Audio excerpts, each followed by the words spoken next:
thing that makes life so interesting. The theory of evolution claims only the strong shall survive. Maybe so. Maybe so. But the theory of competition says just because they're the strong doesn't mean they can't get their asses kicked. That's right. See, what every long shot come from behind underdog will tell you is this. The other guy may in fact be the favorite. The odds may be stacked against you, fair enough. But what the odds don't know is this isn't a math test. This is a completely different kind of test. One where passion has a funny way of trumping logic. So before you step up to the starting line, before the whistle blows and the clock starts ticking, just remember, out here, the results don't always add up. No matter what the stats may say, and the experts may think, and the commentators may have predicted, when the race is on, all bets are off. Don't be surprised if somebody decides to flip the script and take a pass on yelling uncle. And then suddenly, as the old saying goes, we got ourselves a game.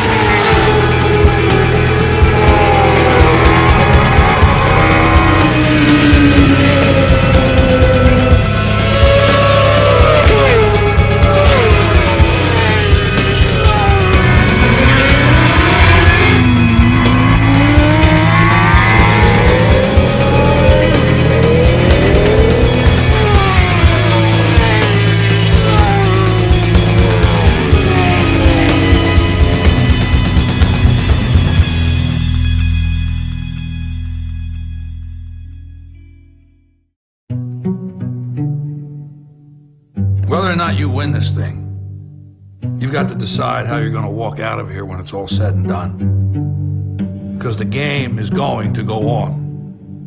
And there's only one rule you're going to need to know about. There are no second chances. There is only this moment and the next moment. Every one of those moments is a test that you get to take one time.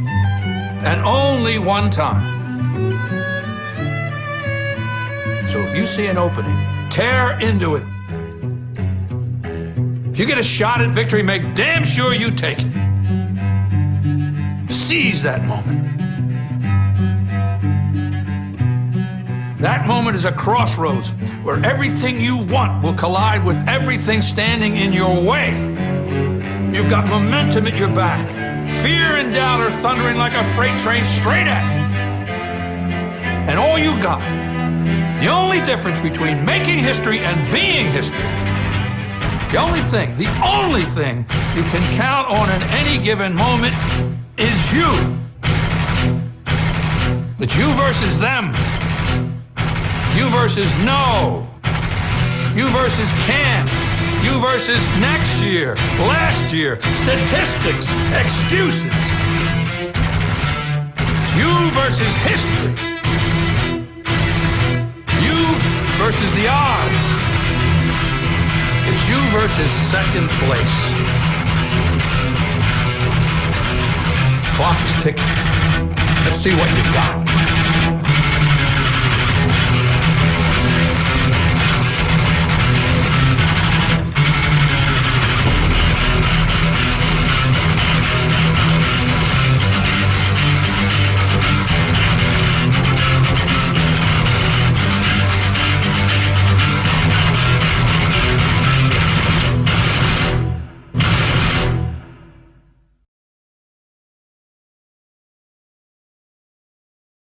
Hey, all right, we're back with day 2 of testing. Looks like we have Joe, who is self-titled as Noob, and I got myself, Kevin, who's sometimes known as Pie, Captain Pie, Asshole, the dude with the video camera, and my favorite is, hey Joe, great video, and your microphone is still muted, you noob. What a fitting name. Are you there with me, Joe? You totally noobed that one. But yeah, I think my favorite thing that people call me is you, especially over Facebook when they see videos. Like, dude, Joe, that's the best video ever, Joe. Man, you are so creative, Joe. And you're like, thanks.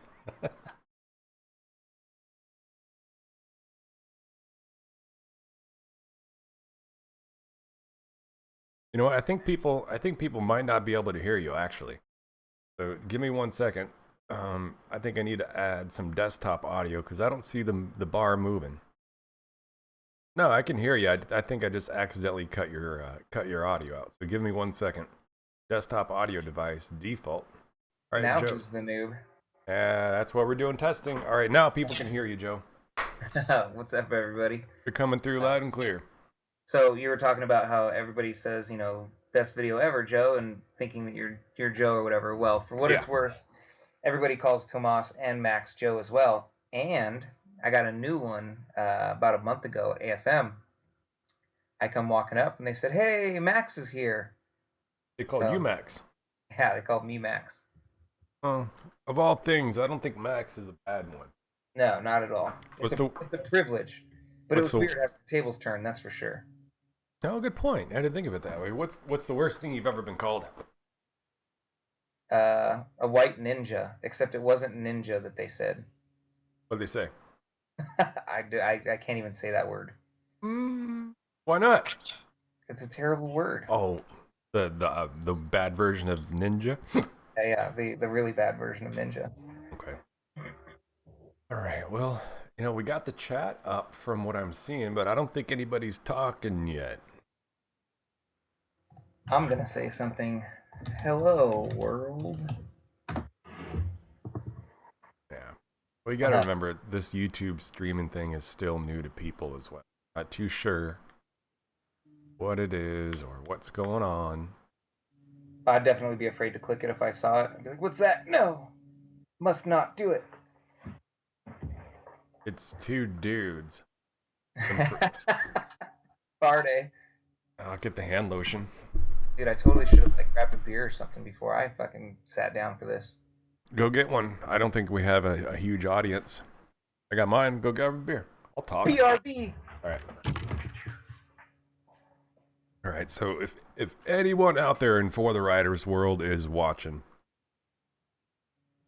what you're seeing right now is a very, very small, probably like a 5% plan of something really cool we got going on. We're not going to tell you what it is yet. If you're smart, you'll probably think you know what it is, but it's not that. It's even better than that. So imagine the most imaginable thing you can. And what Joe's doing right now is pretty imaginably awesome. He's using a hatchet to open what looks like a Snapple. Are you drinking Snapple, dude? This would be the little girly drink, Angry Orchard. That looks like Snapple. So it's alcoholic Snapple then. Pretty much. Oh, incredible. Cheers, Kevin. Hey, which video camera? Okay, yep, there we go. It's this one as people can see, so cheers. Yeah, so I thought about it for a while to kind of delve right into what the whole title of this video is. I was thinking about it for a while, and I was going to write a blog about this very subject, but instead I figured what better venue than here. Mm-hmm.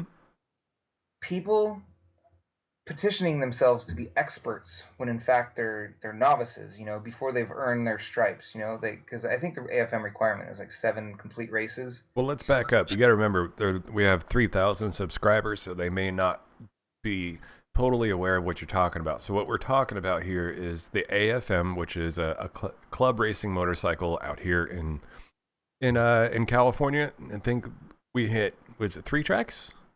Yeah, Thunderhill, Buttonwillow, and Sonoma Raceway. Right. Okay. So basically, it's pay to race, and you have to qualify.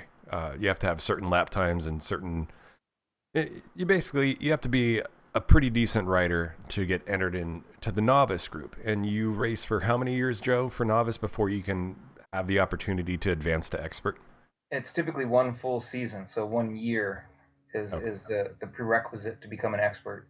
Okay. And so what grinds your gears is having to do with what it takes to go from novice to be considered an expert racer and move to the expert classes, correct?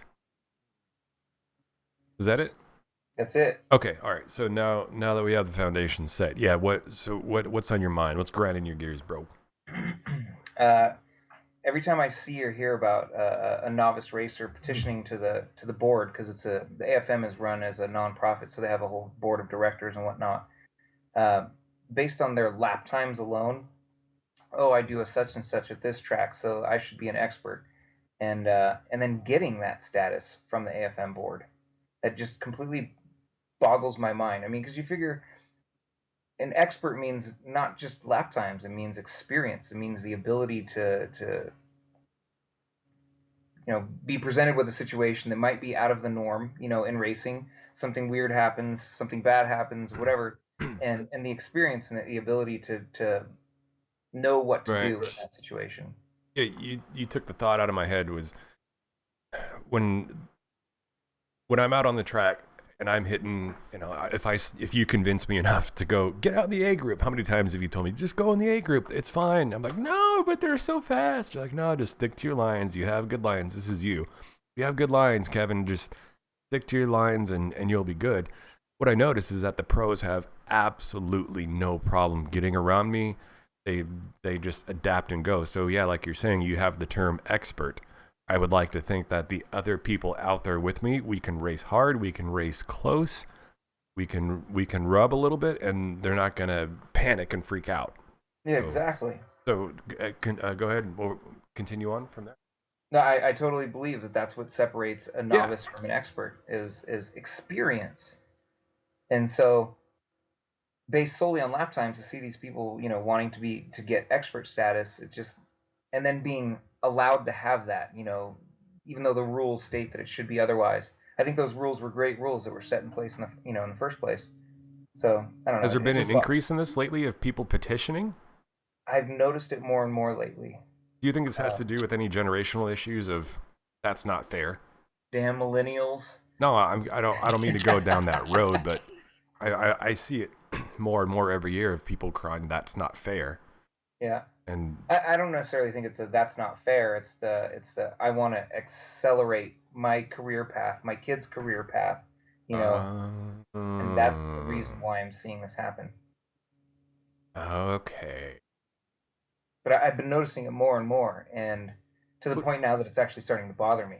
well, you remember there for like 2 months there was that video series that was popular to where it had animated characters and you could type in what you wanted it to say and it would have the characters like it would just be computerized voices and there was that one about the track days where it was like, excuse me, I want to move up to the advanced group. You have me in the C group. It is not my Ducati can go. Yeah, that's what it reminds me of people saying, no, I'm an expert. I should be bumped up in there. And the instructor is like, I was following behind you with one hand on my hip in second gear and you almost crashed like 3 people. They're like, but no, I have a Ducati and I have really good lap times.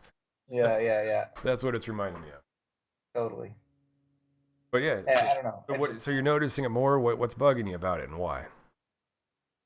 I mean, What do you mostly, do? What is it you do in case nobody knows? For all the people on YouTube, we just make fucking videos or we upload videos. But what is it you actually do? I'm a professional photographer. Yeah. Photographer, and I shoot motorcycles for a living. So I mean, you're out on the occasionally, track. How long? oh, like 100+ days a year at least. You see it more than the racers themselves because you see every racer, you see every track day person go around every corner. I would say you have a bigger insight of racers than the racers do themselves because you're watching from a third person perspective. Year over year, over year, over year. Oftentimes. I mean, how many people do you stop? Like you see them riding and you're like, oh, they're going to crash or they might crash. And you go and give them advice and they'd stop doing the stuff that's going to make them crash. Less and less these days. Less and less? How come? I don't know. Not everybody wants to hear it. And a lot of times, too, I don't want to come off as being like some sort of know-it-all. I mean, because I'm not in my teens anymore, so I obviously don't know it all anymore. Right. But I don't want to, I don't want to overstep my bounds. Okay, fair enough. So how's your streak? Are you still able to predict crashes pretty regularly? Almost 100% of the time. So you, Uh, you if can if spot it. Andrew Lee and Eddie Lee end up watching this, they'll know exactly what I was talking about. Because Button Willow just the other day, Yep. I watched the way this guy started his bike, and then I watched him go from where he started his bike to grid, and then I watched him roll out. All right. And I told Eddie Lee, who was standing there watching up on the tower with me, Who's I Eddie said, Lee? is the father of Andrew Lee, who's a professional AMA racer, Got AFM it. racer. I said, watch that guy on the Ducati right there. And I kid you not, 30, 40 seconds later, he high sided. And we watched it happen. I mean, Did you you're predict around. high side?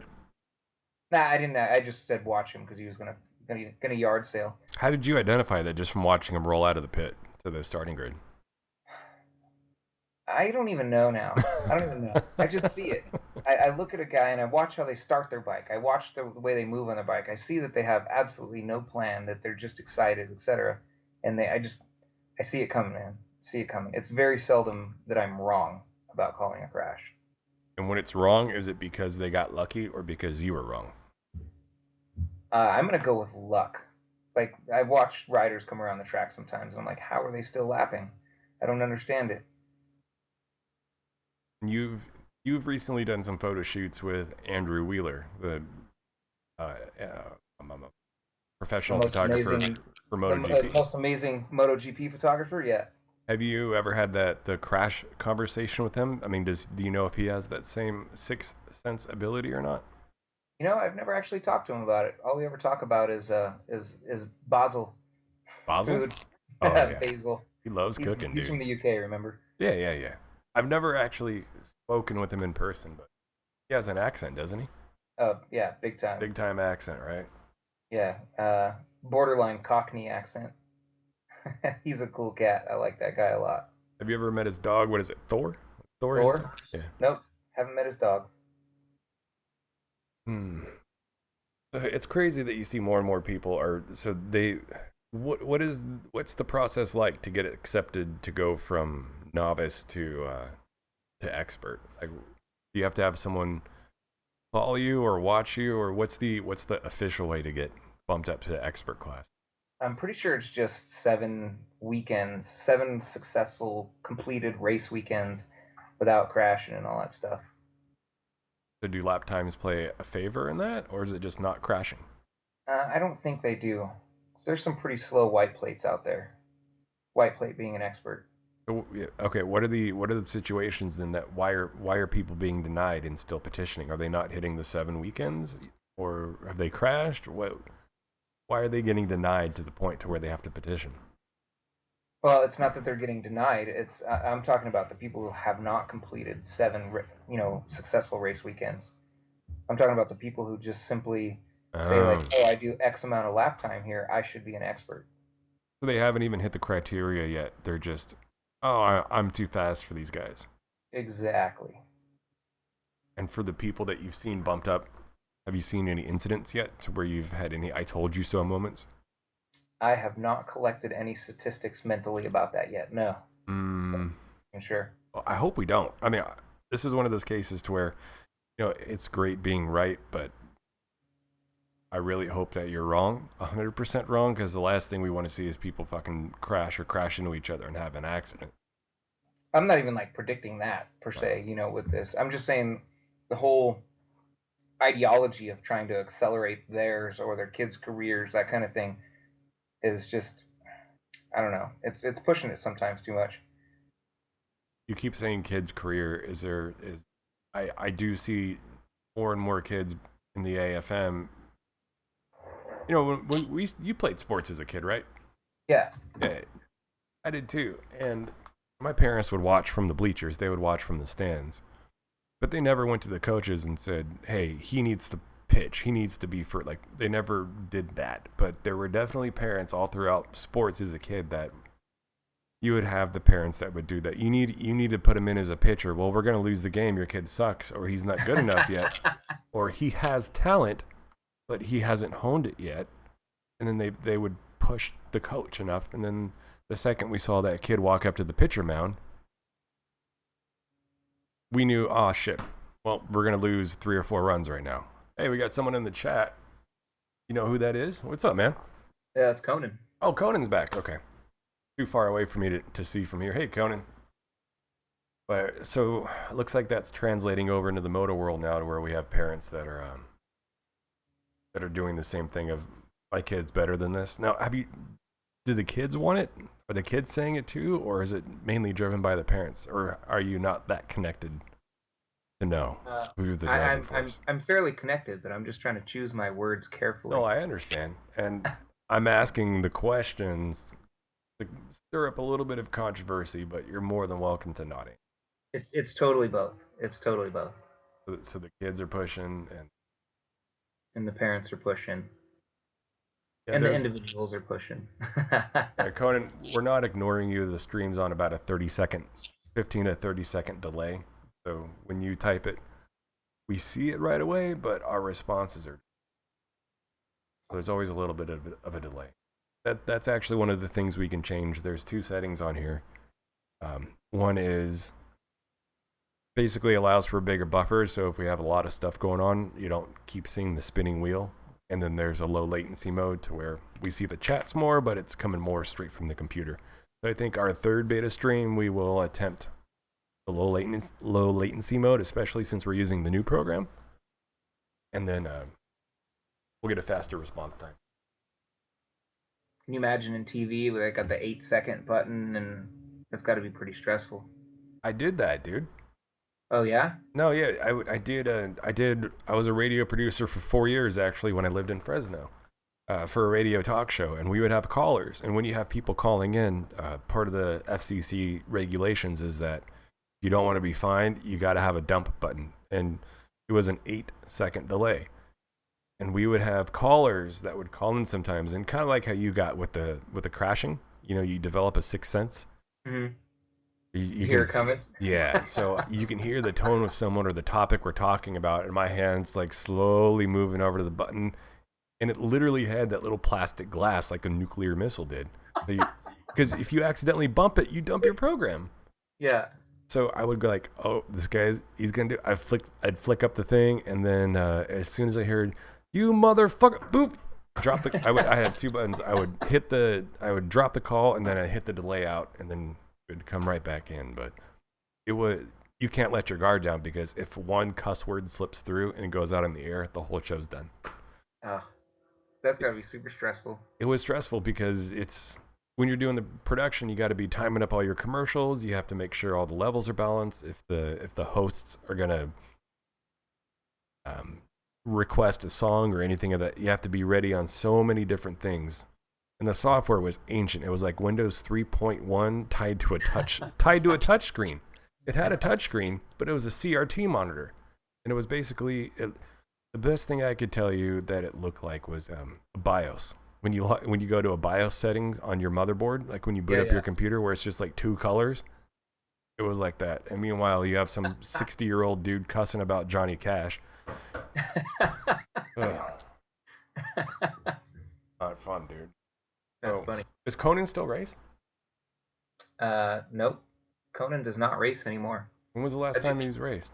That dude rides like a mamma jamma, though.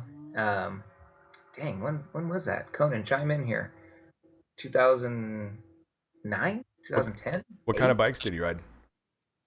He raced an SV for a while, and I think he did one race on a 600, if I remember right. But he was definitely on an SV for most of his career. Okay. Was he a part of any of the race groups? You know, there was the I can't remember, what was the group that had the blue and white, like the light blue and white? Code 4. Code 4. Yeah, what happened to Code 4? Code 4. A few of the members dwindled into Twinworks Factory now. Okay. It was hell, I think Dannon might be the only one racing from Code 4 anymore. Yeah, I mean, they had a pretty impressive setup. Okay, so in the chat there, he's saying you want to try Skype. Colin, we don't have the scene built for it yet. There we go. There's our answers. 2011. And he raced an SV and a Chia 6R. That's 600. right. That was my third year of filming with you, so I was out there a lot and in the pits a lot watching you guys. But yeah, That we don't have was the scene set up. Sorry, Joe. We don't have the program set up yet to take in third and fourth callers. That's something I'm going to work on tomorrow. The back end of it is goofy for what we're using to broadcast, so we would throw everything off. Love to have you. Joe and I actually talked about that. Can you bring in a voice stream? Well, what happens is when he calls in, I have your window right there. It bumps your window up and out of the way, so it's going to knock you off the video. Gotcha. So we gotta set up, we gotta have it set so I can go to the next scene and have it all flipped over and dialed. Gotcha. Yeah, that makes sense. You know what I can try to do? I see he just logged on. You know, this is beta. It is marked. Let me see if I can bring up a chat with him. Okay, I can bring up a chat. That's a separate window. If I call him, I think it's going to pause you, but we don't have a frame for you yet. We need a box. We need to build a scene just like this. We can make the chat a little bit smaller. Then you can have a third box in between the two of ours, like centered, so it's like a triangle. So the two on the left, one in the center between the two, Yeah. and have it say like guest. Or whatever. Some other noob. Yeah, some other noob guest. And then and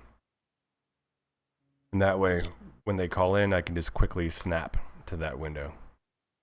And it'll be good to go. Yeah, a lot of this is on the fly. Some of it's pre-built, a lot of it's on the fly. So if you try to make the call now, you would effectively see in my chat or my video window, it would be like your desktop essentially. Maybe. I mean, we can try it again if you want. Well, we also don't have any more transparencies punched out on the current template, so it would just have to go on top of something. Gotcha. Yeah, we need another transparency setup yet. Yeah, we're gonna need to do multiple images, and we don't even know if we're gonna keep with the crashing motorcycle yet. It's all just right now. We're stress testing. We have 28 minutes in. We have 0 dropped frames, which is phenomenal. And yeah, I'm showing a healthy stream right now. And CPU usage is only at 7.7%. So we got so much headroom, dude, for final production. Word. And our secret squirrel sauce that we're gonna be spooging all over the place too. That's what I meant by final production, dude. I like spoogy secret squirrel sauce. What does that taste like? I don't know. BRB. Oh, no. All right. I gotta log into my laptop to talk, rant, pretend you're doing your Facebook Live thing, and just So another thing that I was thinking about here is totally off topic from AFM, but I definitely been on my mind as well. Zero electric bikes in general, but particularly Zero because I've been doing a lot of work with them lately. I just kind of scanned through the last 20 or 30 posts on the Zero fan page on Facebook, and I was actually really surprised by how much bashing there is on the fan page with everybody talking garbage. Why are they talking garbage? I thought green was the way to go. You know, it was the first time I've read their page, so I was really surprised myself. I think it's, you know, just due to the nature of the internet and everybody wants to bash on everything. But I've actually spent some time on these bikes, not just the Zero. I've also ridden the Bramo pretty extensively, and I really want one. I mean, the electric bikes are fantastic. I mean, every year they get better and better, and so I could see how you'd be a little hesitant in buying one, knowing that next year, you know, battery capacity might be 20% higher than it was, you know, the one when you. Oh, I didn't even think of that. Yeah, like last year's model was I think a 12 kilowatt or 12.5 or something like that, and the new ones are like 13 or 13.2. You know, so I mean, it's pretty significant in the grand scheme of things. But I mean, people are even bashing on the federal tax rebates that you get for owning an EV. Yeah, I've spent a lot of time on the zeros, and if you live in the city, like be it Sacramento or Fresno or San Francisco Bay Area, you really should own one. In fact, Conan's talking about how the zeros limit their controllers and whatnot, their engine and their controller setups. It's true, there is some cutback versus other EVs. Conan actually has a lot of experience as well because his roommate Jeff owns a Bramo Impulse, Oh, and really? yeah, and so I'm sure he spent quite a few miles on it. I think even at the track. But yeah, like I was saying, if you live in a city, there's like no reason not to own an electric bike. I mean, they're absolutely fantastic. Once you start getting onto the freeways and whatnot, it's not that great. If you're riding over 60, 70 miles an hour, um, your battery percentage will drop off pretty significantly, and so that kind of makes it hard. But like I said, if you live in a city, there's no reason why you shouldn't. Hopefully in May I'll have a DSR, the Zero DSR, a new dual sport model to do some testing on, and I plan on putting it through its paces on some pretty gnarly dual sporty single track, that kind of stuff. And I don't know, I'll decide then on that. You know, you mentioned one thing. One thing that of all of everything you just brought up, there was one thing that came to mind, and that was, you don't want to buy the 2015 model because you're hearing rumors that the 2016 will have better battery capacity. And that's not so hard of a decision when you're talking about a cell phone that we spend $600 on. It's like every year it's like, oh, the new one came out, it's $600, it still works, but for transportation that's a much significant balance. So in your mind, where do you think eventually we hit a peak with lots of things in technology, and there's always future improvements like little tweaks, but right now are we still making huge leaps and bounds in battery capacity with all this electric stuff, or is it to the point where we've gotten over the mountain, we're just climbing the little hills on the mountain? That's actually a good point. I hadn't heard any rumors about anything. I was just basing that on history, so far. A couple years ago, I'd written a blog about electric bikes and how I was thoroughly disappointed. You You hated know, them. yeah, I mean, they were damn near useless at the time. But over each year, they've gotten so much better. Last year, this year's improvements versus last year's bikes. I mean, I think we're looking between 10 and 20%, something along those lines. Um, no, it's really hard to read text, like the comments, and try to keep up at the same time. Yeah, practice. You'll get it. But He anyways, posted a. I'm sorry. Go ahead. He posted a YouTube link, so I'm gonna get it pulled up here, and we're gonna. All right. So he's saying we're not gonna see a massive jump in battery capacity. It's all moderate improvements. So yeah, based on his opinion, we've climbed the summit. We've gotten over the mountain. We're at the point now to where it's just very very small incremental increases based on what he's saying. So that's a good thing. I mean, in terms of that way, you're not gonna buy a bike and in 2015 it's gonna last you 100 miles, and the next year same price, same bike comes out and it takes you 250. No, it's not gonna be that big. yeah, probably not. Yeah, but I mean, it still makes it a little hard, like I said, spend especially when you're going to drop, 10, 15 grand on a bike. Oh yeah, it'd be very hard for me to do that. I'd be livid if it was double the battery. Do you think if they did like a reuse and recycle program to where you could buy a 2015 model and trade it back into the dealership and get, there's a lot of reusable stuff on there. Like you can get a significant chunk of that back to upgrade. Do you think that would make buyers more willing, or what? I don't know. I'm just spitballing. No, that's actually a pretty freaking great idea. If I remember right, I think Bramo last year or the year before they did like a lease program with their e-bikes. Because they were really strapped for cash before Polaris bought them out, and so they were trying to do whatever they could to try to get some bikes rolling, kind of thing.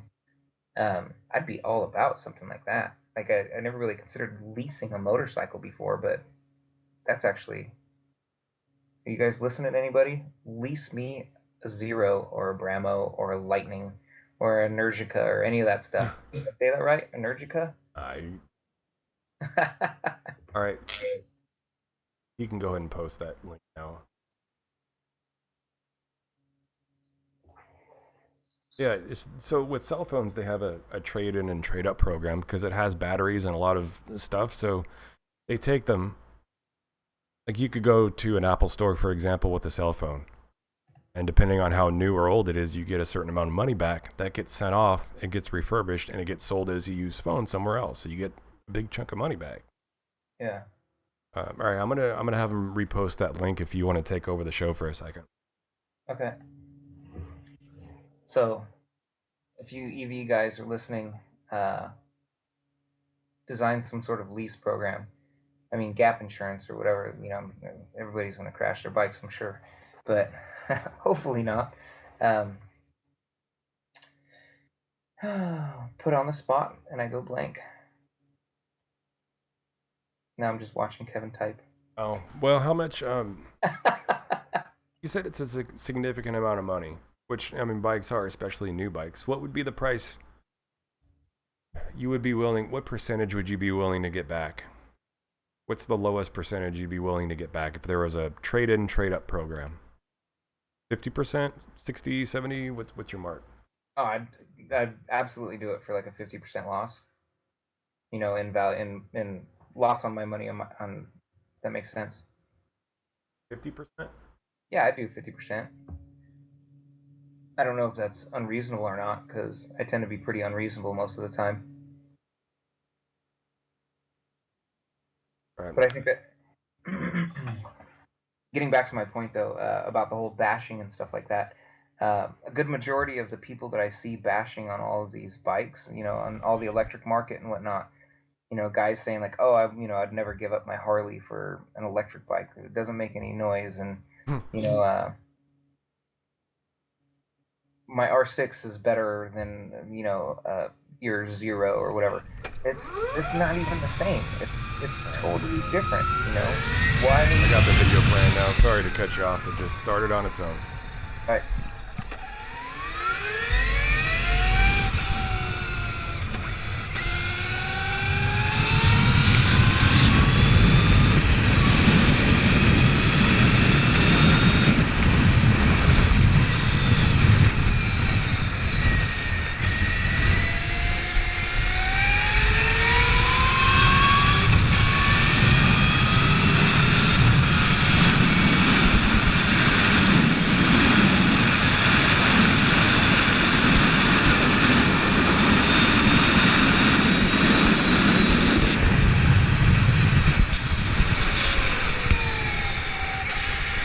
What we're looking at here is it's a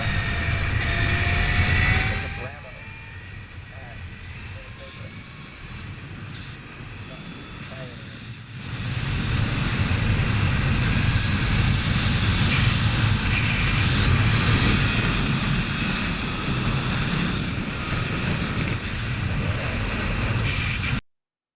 All right, go ahead and cut it.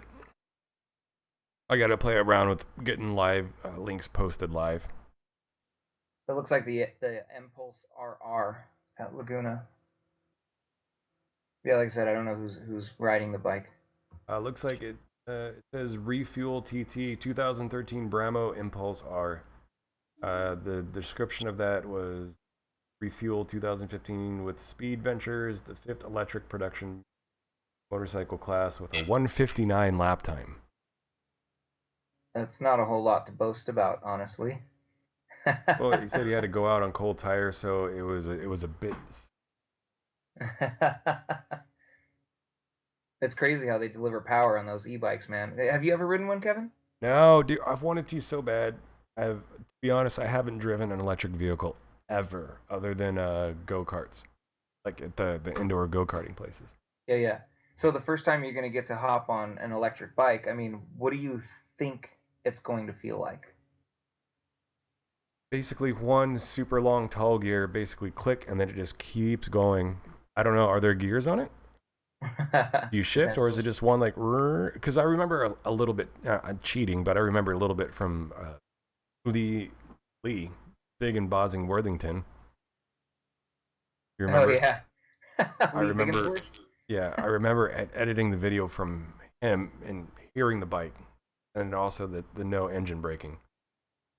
So let's look over at the chat here. We want to make sure we don't ignore. So he's saying the lag here makes this hilarious. Yeah, it does. Well, there's a button. Let me see if we can push that button right now to fix it.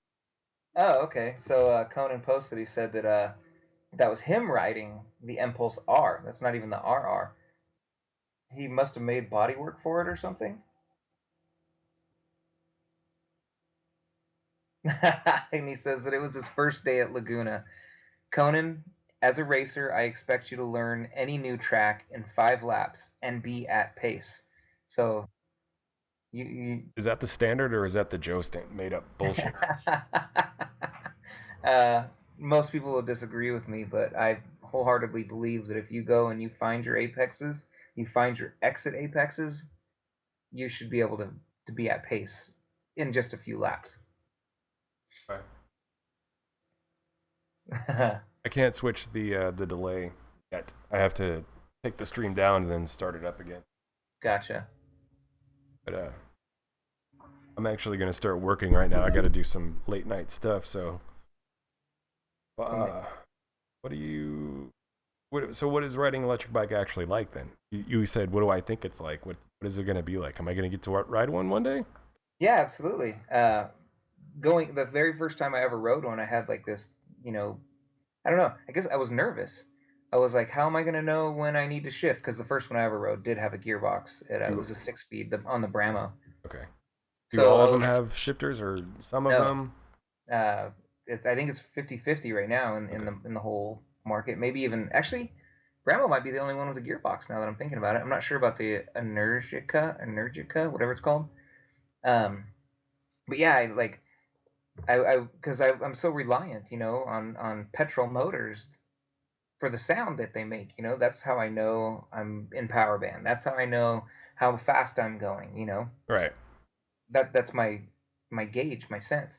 And so the first time I ever rode one, I was nervous. What is this going to be like? Oh my god, it's going to be totally foreign, dude. It's so easy to ride. It's so fun to ride. I mean, the bike that I rode on the Bramo originally, I could just leave it in 6th gear and ride all over town in 6th gear. Sixth It has gear. it has Yeah. that much torque. And then when you come to a stop, you actually don't even need to use the clutch. You can literally just never touch the clutch because the motor's not spinning. There's 0 RPM when you come to a stop, so it doesn't stall. You know, it's so foreign to what we're accustomed to, but it's so easy at the same time. It's so natural. How how does the weight feel as far as, well, first of all, weight in itself, and also, is it top heavy, bottom heavy? Is it comparable? What's that like? It's front heavy. I, It's I all just the weight. realized I got a gun sitting. Said it's front heavy, like the nose of it? Yeah, well, it's all the weight is pretty centrally located low and forward. So it's the only way you really even notice that is it's harder to wheel than your Uh, typical bike. can you wheel an electric bike? Yes, I can. So he adapted bodywork for that bike. Yeah. Adapted. That sounds clever. Well, if you ever have the pleasure of meeting Jeff and Conan, I have. I doubt you'll they remember. understand. you, See, here's the thing. If I remember you, then that's rare. I don't remember most people. Like faces, I totally, the second I saw him on video, I'm like, I know everything there is to know about him when it comes to the track and racetrack. Faces are 50-50 for me because usually they're wearing helmets, but well, plus there leather. was all the secret conversations and stuff you recorded that they weren't paying attention for. So many, like, dude, when you remember at the peak when we had like 20 GoPros and I would leave them all around the pits and turn off the displays and the recording lights and just record. Yeah. Dude, I still have all that footage. I think I have probably about 4 gigs of just him and his pit alone, because you told me to put mine between his and somewhere else because of where he pitted. I did, and there's some good stuff on there. But The black letter mails will be sent out shortly. That's part of the show. That's part of what we're gonna do. It's a reality show of. It's hard times, man. We got to make money somehow, and if we got to blackmail, then we got to blackmail. Oh, that's funny. He's probably wondering if we think we're being serious right now. But are we? What? Suddenly, everybody starts being a lot nicer to us. Hey, I saw your live stream recording last night. Do you need anything?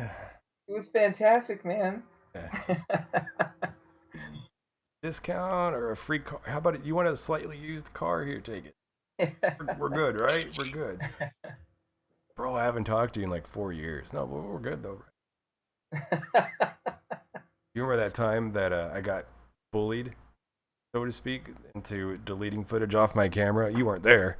Well, yeah. I remember the look on your face and the anger / panic in your voice at the same time.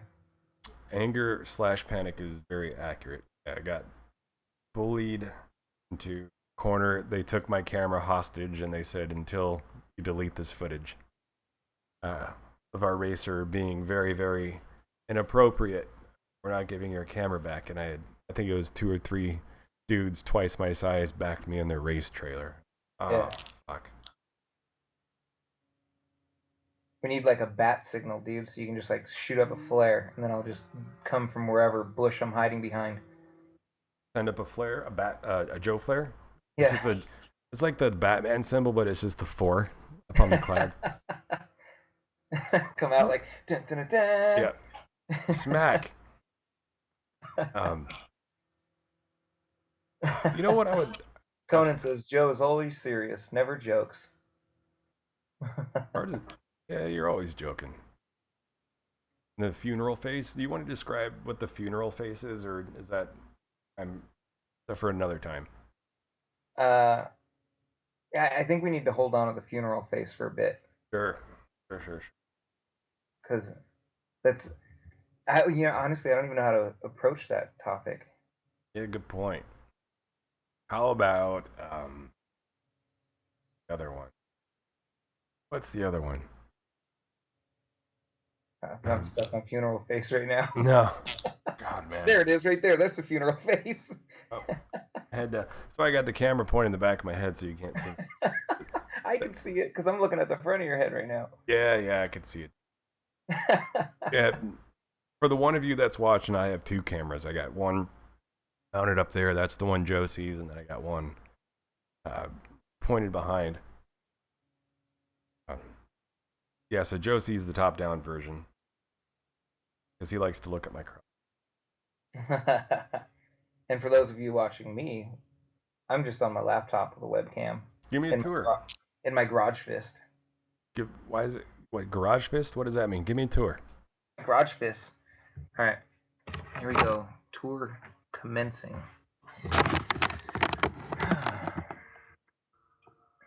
So, toolbox and stuff. Doesn't it get cold in there? No. I have super secret squirrel stuff happening in order to keep it good temperature. Although it's actually, even though it snowed here last week, it's not been too bad this week. It's like 80 degrees down here in the valley. I don't know how well you can see. It's pretty dark back here. Oh, I thought that was a wave runner at first. That's 2 motorcycles. It's an R6 and a Gixxer. And then that is my setup right there. Oh, that's where? Oh, weird. Okay, I didn't know you've got a desk in there now. Well, Kinsey's been bogarting my desk in the bedroom. She's been working for AFM lately, which is part of how I've been able to see all these things happening behind the scenes. Right. But anyway, she's been bogarting the desk, so I decided that I was going to move my stuff out here because I got to sit on the computer and do a lot of editing and blah blah blah, etc. So it was just easier for me to be left unbothered. Yeah, I'm lucky I got my own little office going on here. What's on the docket for tomorrow? What we got? Tomorrow, I have to edit a video, man. Did you get done what you needed to do tonight in terms of videos? Tonight, no. Yesterday, yes. I did get yesterday done. Tonight, no. Well, we got other video. We got this stuff, some more stuff squared away for this. We got nice little license plates around our names now. Yeah, noob. I think it looks fantastic. The funny thing is, if I take away the background, it's just the horrible underbelly skeleton of everything that's underneath it. It would look so bad. It would be so embarrassing because it's ghetto. Like you were saying, you don't use the lasso tool until recently, and you're like, oh, because you always did it the long getaway, right? Yeah, like full manual. Right. And now,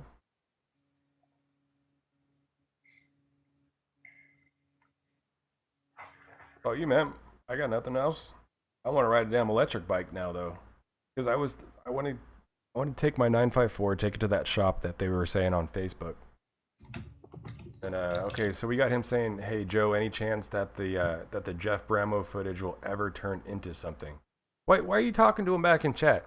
You stupid dumbass. We're supposed to be using this to talk to people. You're not typing back. You fucking address them on the stream, you moron. Well, I will. No. Like a bajillion comments of his in a row without any of us interacting. Because then we look like douche holes. No, get used to it. Get used to it. We're just starting out. So Conan Neo Show Leet, he just asked a question on chat asking if anything is going to be made from the Jeff Bramo footage.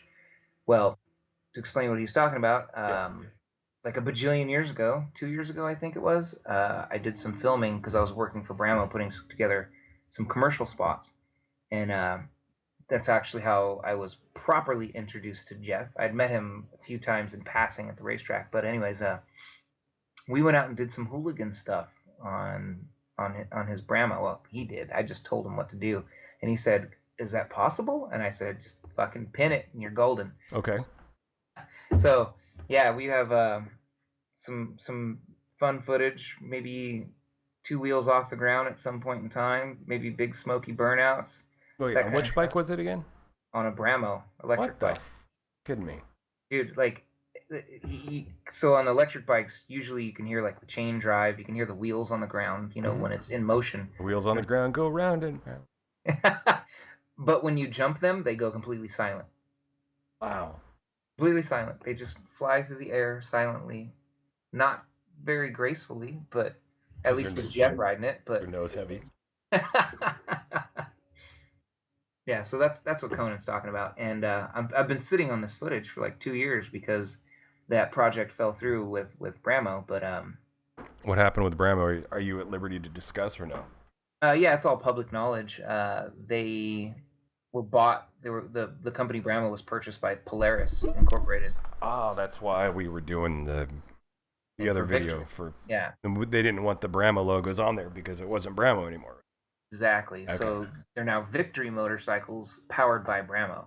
And I did actually get a chance to ride in the pits at Thunder Hill in the paddock, one of the new Victory powered by Bramo electric bikes. Yeah. And I'm just going to go so far as to say they made some changes. And I'm not going to say whether it's for the good or for the bad. I'm just going to say they made changes to the bike.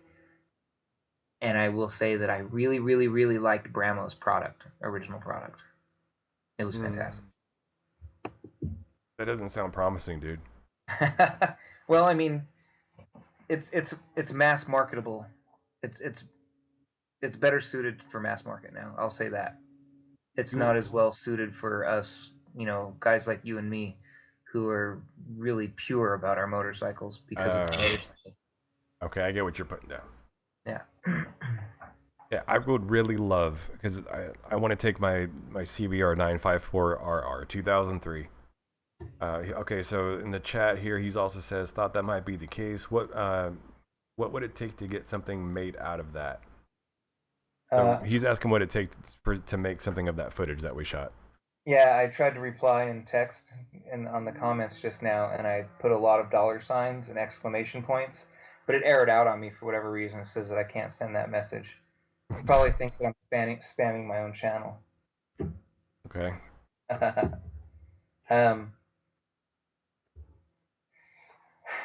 It would take money. I just take time, man, because I'm really swamped as it is with projects that are ongoing currently. So it's just a matter of finding time. Because if I'm not home working on stuff, I'm probably driving to a racetrack somewhere, or I'm shooting at said racetrack. So it's difficult. And if you were to make something out of that footage, it would have to. No one's going to pay you for it because there's no company to pay you for it. So it would just be a fun, free video, and you get like 3 weeks out of the year of no work time, right? And the last thing you want to do is free work, unless you're in a video editing mood. Because sometimes we Yeah. get in those moods where like I just want to edit something and just make something fun, but when you don't have free time, those moments are pretty few and far between. Oh my god, totally. I do get the itch, but usually, again, I'm not even somewhere where I can sit down and edit something, or because I have freaking terabytes of footage, I can't carry it all with me either. So Yeah. Do you have a mobile laptop that's capable of video editing, or is the rig? Do you even take computers with you anymore for your track days? sort of. My laptop that I'm currently webcamming on right now for Yeah. this is it's pretty baller. It's an i7. I got 20 gigs of RAM in it, an SSD, all that good stuff. It's fully capable of editing video, and I do actually edit sometimes on the road, like in really need to get stuff done kind of situations. But regarding going to the track, actually, I just dumped the laptops, and now I've gone with uh, tablets. So I run a web server off of my laptop right here, and wirelessly broadcast photos on my own little network and Really? tablets. How many tablets you get? I have four. How many got stolen so far? None yet, but I've only used them for two events, Hmm. so we'll see.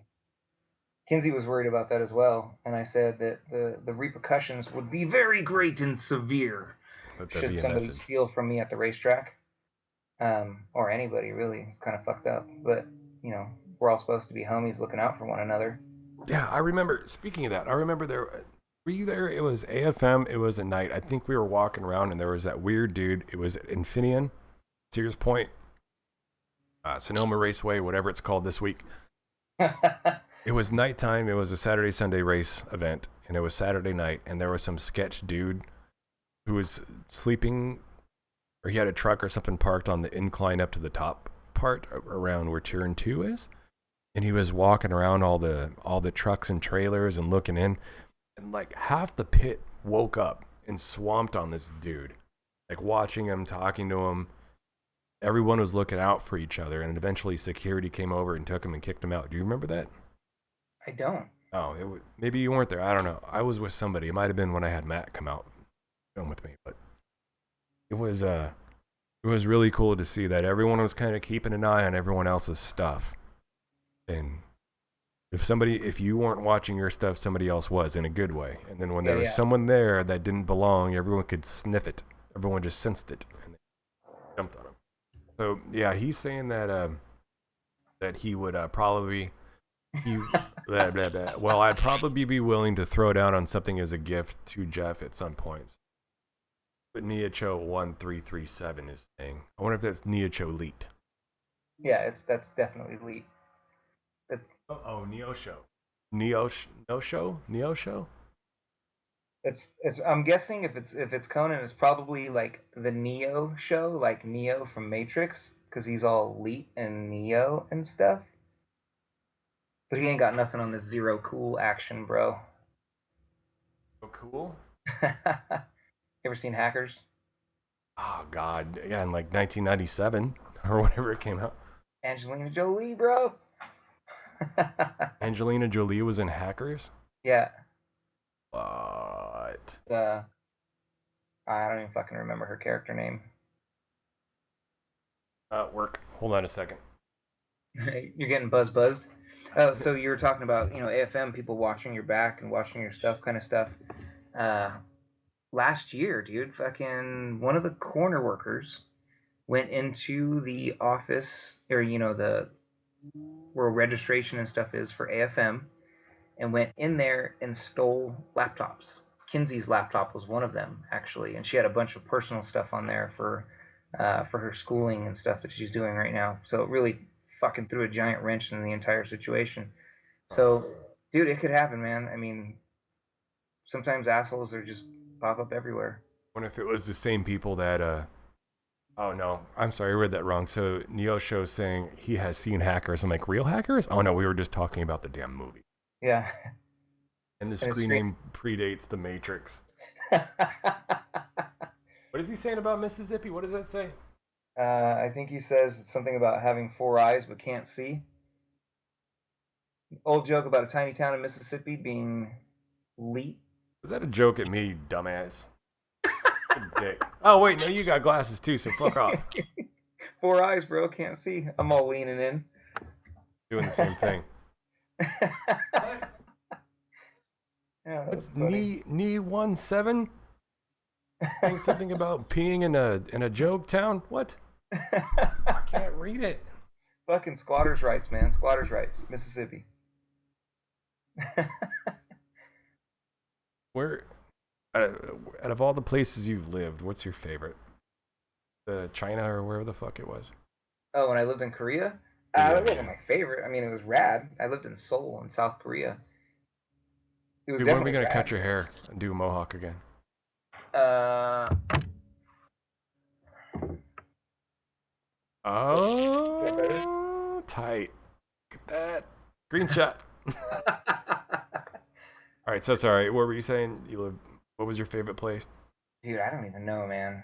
Uh, What are some of your favorites then? don't tell anybody this. The fucking Reno, dude, is actually growing on me. Not, I shouldn't say Reno is growing on me. I should say this geographical location in which I reside has grown on me.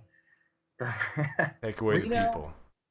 yeah, there's no culture here. I No. mean, none of that shit. You know, none of the cool shit like you find in the Bay, you know, in the city, you know, that kind of stuff.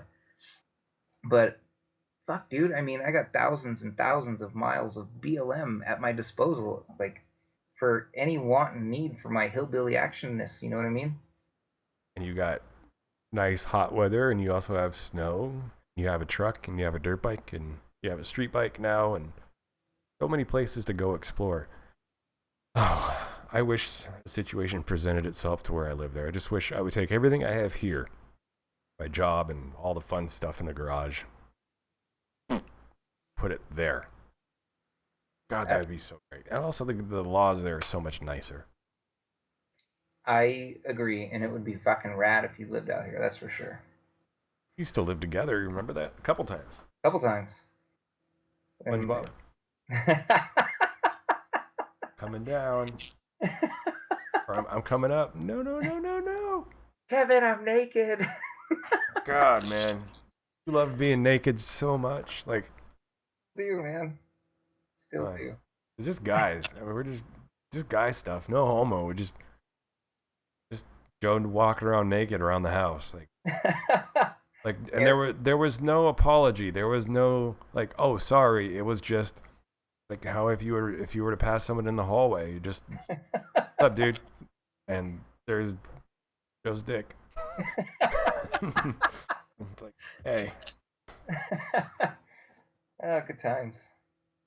I do think we? that one might have got me a little woo. Oh, you remember we used to edit video in the same office when I was on my HP tower that I think I sold to Rory, but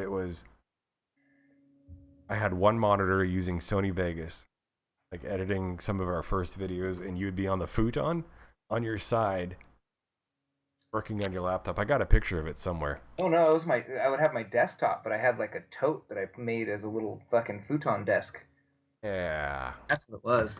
I think I have that photo. If you want to talk about something, I can see if I can find that. Yeah, we lived together for well, like a year and a half or so total. That was, Thereabouts. yeah, total, maybe more, but that was around when you just that was when you and Kinsey were dating, or started dating or something. I think that's what it was. Could be wrong. I feel like it was before that for some reason. No, it wasn't. Yeah, I don't even remember now. Everything's such a blur these days. It all runs together. I But yeah, remember. that was the Roseville house. Yeah, that was the Roseville house. That was when I first started at the beginning of me and Courtney. So that was 2012. Something like that. I think it Oh was man, earlier than that, actually. could have been I don't know. I'd have to 2009. like carbon date that vacuum that was in the backyard, buried. Oh, I got to dig that up, by the way. Because on my other channel, I told him if I ever got to 200 followers, that I would go dig it up, never thinking I would hit 200 followers. Well, that I'm at 228 now, a very short time span. So now you got to go knock on their door and be like, "Excuse me," with a shovel in one hand and like a garbage bag in the other. I left something in the backyard. I need to go get it, please. That's gonna be an awkward conversation. Yeah, I'm not counting on it going over smooth. And how do you tell someone? Oh yeah, and by the way, I hope you didn't plant any vegetables because another dude poured a ton of motor oil and old gasoline And barbecue sauce. and barbecue sauce in that same spot. Good God. I really hope no one's ever tried growing anything in that flower bed. Because it used to be vegetables and stuff, dude. I have a small little flower garden thing in my Elk Grove house too that has a lot of two-stroke in it. Why do you dump it in the ground? That's really bad. Because it was easier to flip the dirt bike over than it was to try to drain the tank. How long do you recommend gas to before you drain it? I got the 954. It's been sitting for about a year now. It's probably pretty gummy, but it's fuel injected. I don't know. It'll probably just burn through. I just add new gas personally, and then if it didn't work, I just add more new gas. Just keep adding more gas. Yeah, I got to take it to that repair shop because I want to start riding to work. But I would really, really love just to be able to hop on a bike and go. And that's why we were talking about those electric bikes. Like, that'd be so rad because my commute's like, I don't know, it takes me from when I start the vehicle to get off the vehicle, it's about 13 to 16 minutes of actual ride time. Oh, God, man, that would be so great. So what bike would be good for that you were talking about? The Zero, the SR. But knowing you, you'd want to get a little adventurous, and you'd want to go hit some of the levee roads and all that stuff that's out there too. So a DSR, man, perfect. Is that dual sport? Yeah, it's the dual sport, and the R is the new one with the higher battery capacity. Okay. I have no idea what the used market is for electric bikes, though. I don't think anybody ever sells them. I think they just hold on to them because they're that good. Does anybody buy them at all? I know it sounds silly, but does anybody actually buy them, or is it still kind of in the let's wait and see phase? No, there's a lot of people buying them. I see more and more, riding around the city and stuff like that. I mean, like for Zero in particular, I feel like Scotts Valley, which is where the factory is like the epicenter of all of the electric bikes that I've seen. The closer you are to Scotts Valley, the more I see riding all over the place. As soon as you start getting out, less and less, but there's still a lot. Are the batteries replaceable? You know how like the Priuses, for example, you can take it to a shop and get the whole battery tray replaced, and it's kind of expensive. Is there anything similar like that for any electric bikes? Well, the FX and the FXS, which is their like dirt bike slash motard type style setup. Yeah. They're actually removable. They're modules. You literally just like do a little twist of one thing, pull off a little hinge thing, and the batteries just slide right out. You can Oh, that's perfect, dude. You could do it yourself. Yeah, and if you like, if it's super easy. It literally takes 30 seconds, literally, to pop the batteries out, and 15 seconds to pop them back in. How much does it cost to, let's say, replace for a whole new tray? How much does that cost by itself? I don't know. I don't. You can't quote me on this because I'm not 100% sure, but I feel like I heard somewhere in the vicinity of like $2,000 or $3,000 for like a second set of batteries. I could be completely wrong. It could be $5,000. It might even be $5,000. Okay. So I don't remember for sure. I was thinking if it would be feasible, like if you made it a race bike instead of charging if you're doing like an endurance race, you can just slide out a tray and pop it a new one that's already charged, but that doesn't sound cost effective. And also too, I mean, they're not endurance race worthy, in my opinion. You know, your battery life isn't long enough to do like an endurance race, unless you're talking like a 30-minute endurance race. Yeah, like the Then ones we used maybe, to do at RFR. yeah, maybe. Although the plus side, like RFR being at 5,000 feet elevation, You stole what there's I was thinking. yeah, there's no loss of power. Isn't that cool? That's so cool, super cool. I would I know, love like with zero my cool. FJ. What's Oh, that? zero cool. Horny as hell. With my FJ09 that I have, like here in Reno, I'm at like 5,200 feet elevation at my house.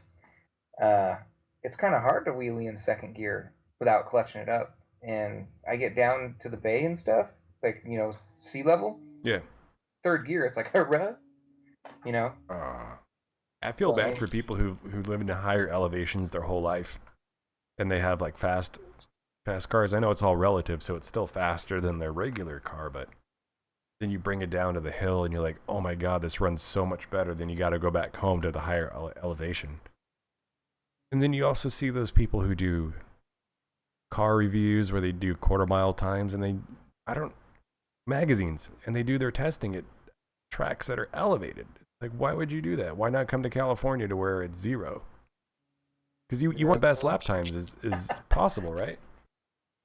that would be my thought. But then Yeah. again, time is money and money is time. You're going to put your publication for a car of your 0 to 60 time, like for the new Corvette, for example, you would want to go to where it's going to run the quickest. And that's GM would want them to go where it's going to run the quickest. yeah. Not necessarily the publication. Publication just says, this is what we fucking did. Oh no, yeah, you're correct. You know, Do you think Motor Trend's ever going to ask us to come out again? uh, Oh, hold on. you got to knock on the door. Yep. You see the light up? So, yeah, do you think Motor Trend's ever going to have us come out? I'm not sure. I see no reason why not, and I see no reason why they haven't yet. Okay. It was a lot of fun though. We what Kevin's talking about is we went to Laguna and shot what was it, the Volvo Polestar? I think it was a Volvo. It was a Polestar. And then we shot the new Viper ACR at the time, as well as the new Corvette Z06 or Z07 or 18 or Z35. I don't know what they're called anymore. But yeah, we shot a bunch of footage down there for Motor Trend at Laguna Seca, and it was pretty cool. We got to watch the driver. I think his name was Bob. I don't know. It's a pretty fast dude, but he set the there at the track for a production vehicle while we were shooting. It was pretty neat. It's pretty neat to watch and pretty neat to be a part of. Oh, and we also watched one of the photographers nearly get run over when dude lit up the rear coming through a corner trying to drift and spun it off the inside of the corner right at the photographer. Was that in the Viper? Yeah. Yeah, the Viper spun out a lot. Yeah. Everything I hear is a pretty beastly to ride or drive. You know, for a lot of them, they didn't even have ABS for a lot of the runs of the Viper. You have a race car with a V10 in it, and they don't have ABS. They do now. If I could, I would disable ABS in everything that I own. Well, you're special. Of course you would. I feel like I can do a better job than the ABS could. Like on dry surfaces. Wet surfaces, maybe not. Definitely on snowy surfaces, I can do a better job than ABS. For sure, I know that factually. The average driver who buys a Viper doesn't, though. That's probably true. Yeah, they just... I mean, there's so many videos of them locking up and rear-ending or going off the cliff. Literally, there's a video of one just going off of a cliff. Right where a cameraman was set up. Got Kodak courage. Going in a corner, he locks up, slides, and you see it just sideways slide off the cliff and down a mountain. And the tires just lock up and you screech and just slide off. No ABS, man. If you had ABS, you would have maybe have made it. I know it takes longer to stop, but it doesn't lock up the tires and throw you sideways. Yeah, the plus side of that is most people don't realize that when you lock up anything, it continues to go straight, and you no longer have the ability to control the direction in which the vehicle's going. No, ABS doesn't though. ABS doesn't lock you up. Yeah, that's I'm kind of expounding on your Oh, point. gotcha. Hey. Yeah, it's just me and Joe right now, and still waiting on work. One right here. So this is our display right here. There's Buck Meow. Hi, Stacy. Yeah. Hi. Yeah, Joe's camera, what he's seeing is the top-down one over here, but yeah, no, he's seeing that one. Everyone is seeing this right here. All 3,000 subscribers. Writers channel. Exactly. What's up, girl? And what's Oh, there we go. I'm looking at the delayed live feed. oh, And I can her see image just came up yeah. on the actual stream now. Yeah. Okay, cool. Yeah, he doesn't have. He's just using a webcam mic, so kind of quiet. But I got him adjusted pretty well.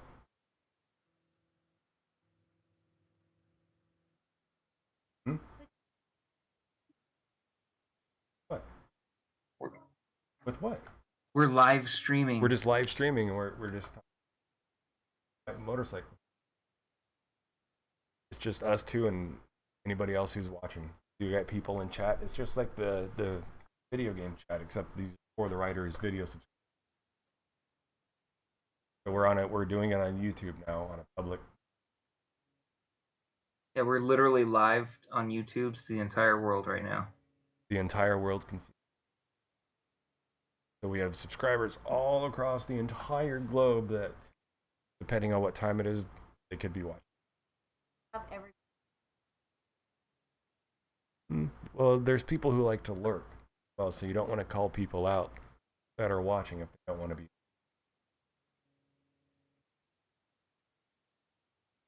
Hey, I'm in Germany. Hey, I'm in South Africa. They could. Okay. Hey, I'm in They Sacramento. could. Are you in Sacramento? Via your feed right now. Oh. That you are. I'm digitally in Sacramento. So what we need now is one of those Walking. You like need what? you know the like when it emergency broadcast when it like right before it cuts to the emergency broadcast, it's like all the bars and it's like you know like feed cut instantly because something bad happened. Yeah, we did that with Shifty. Yeah, The Shifty intro. with all the bars. Uh-huh. Yeah, need that For what? in case of emergency. Okay. No, another thing I need to build is we're currently experiencing technical difficulties. Actually, I can do that on the fly right now.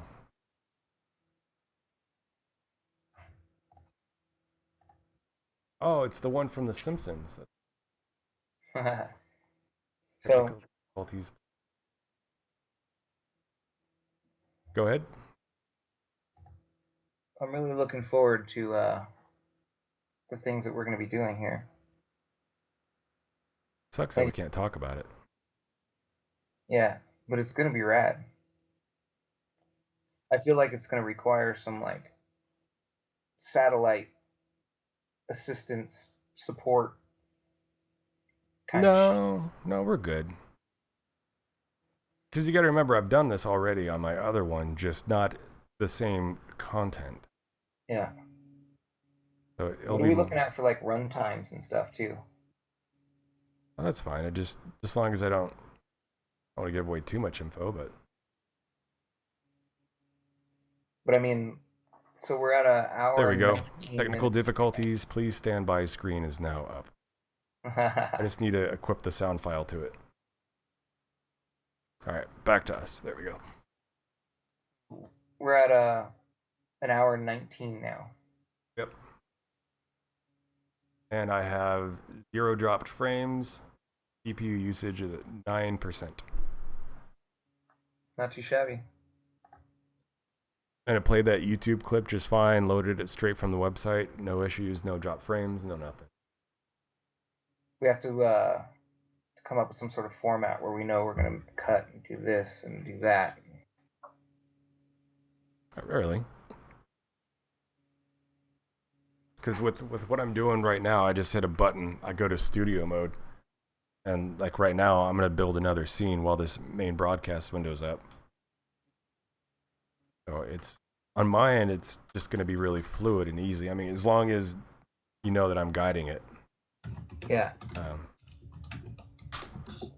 The big thing is going to be contacting and connecting beforehand. So it's going to be very reliant on text communication.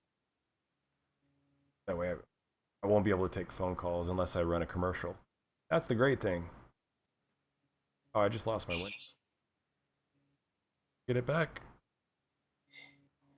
How do you get a window back if it's underneath the taskbar? Alternate tab or shift tab. Alt tab. Yeah, alt tab. It won't. It's up though, but it won't let me grab it. Oh well. Is it plugged in? Did you turn the power on? No, dumbass. It's not that. There you go. I got a better technical difficulties image.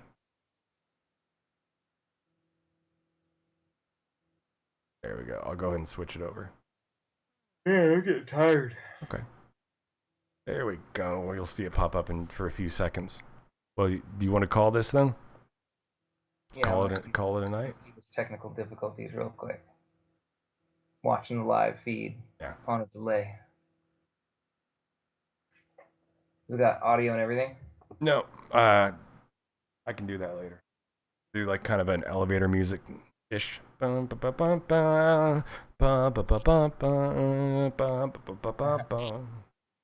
want to do that. No, we'll get YouTube copyright claimed again if I use that same song. Dude, I got 3 of those last night from our testing. Yeah, that's because I was streaming the music in the beginning. That's why we got to do like 50s music. That way there's no longer a copyright. Or something. Some like old MIDI files. Yeah, I've been streaming 50s rock and roll on mine, and I haven't been getting blocked at all. Yeah, one of them said blocked in some countries. The other 2 were just whatever. Haven't seen it pop up yet.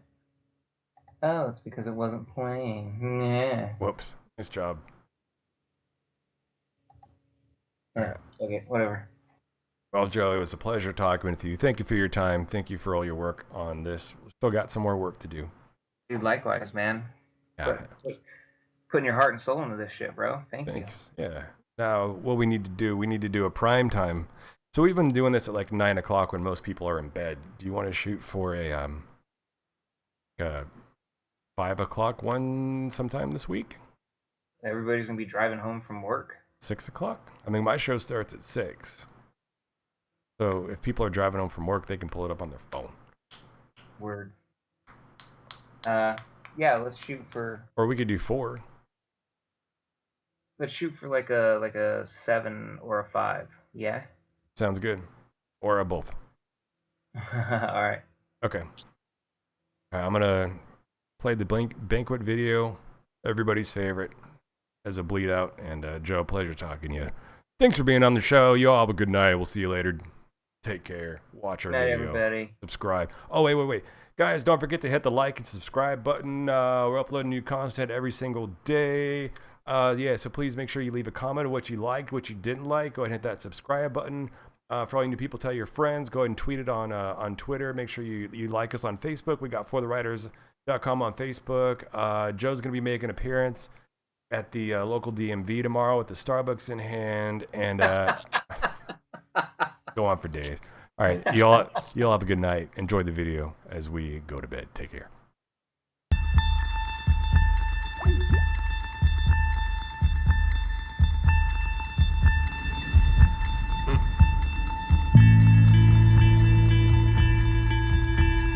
Here's the thing that makes life so interesting. The theory of evolution claims only the strong shall survive. Maybe so.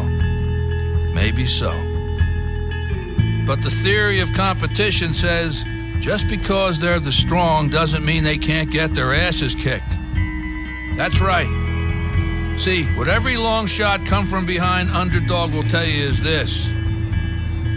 The other guy may in fact be the favorite. The odds may be stacked against you, fair enough. But what the odds don't know is this isn't a math test. This is a completely different kind of test. One where passion has a funny way of trumping logic. So before you step up to the starting line, before the whistle blows and the clock starts ticking, just remember, out here, the results don't always add up. No matter what the stats may say, and the experts may think, and the commentators may have predicted, when the race is on, all bets are off. Don't be surprised if somebody decides to flip the script and take a pass on yelling uncle. And then suddenly, as the old saying goes, we got ourselves a game.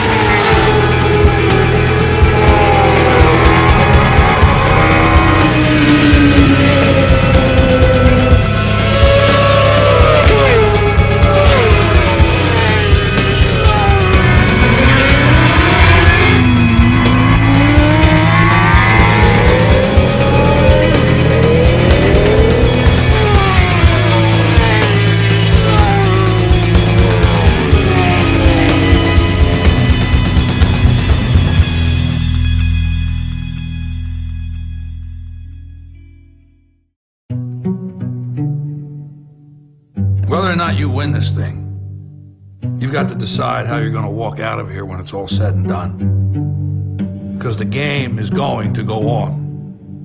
And there's only one rule you're going to need to know about. There are no second chances. There is only this moment and the next moment. Every one of those moments is a test that you get to take one time. And only one time. So if you see an opening, tear into it. If you get a shot at victory, make damn sure you take it. Seize that moment.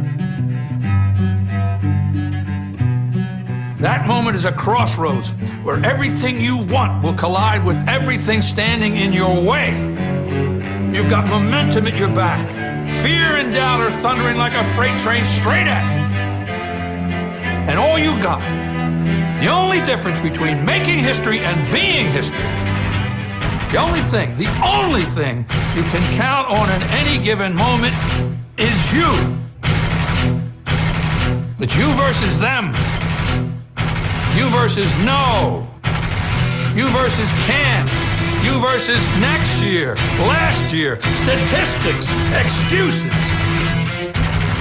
It's you versus history. You versus the odds. It's you versus second place. Clock is ticking. Let's see what you got.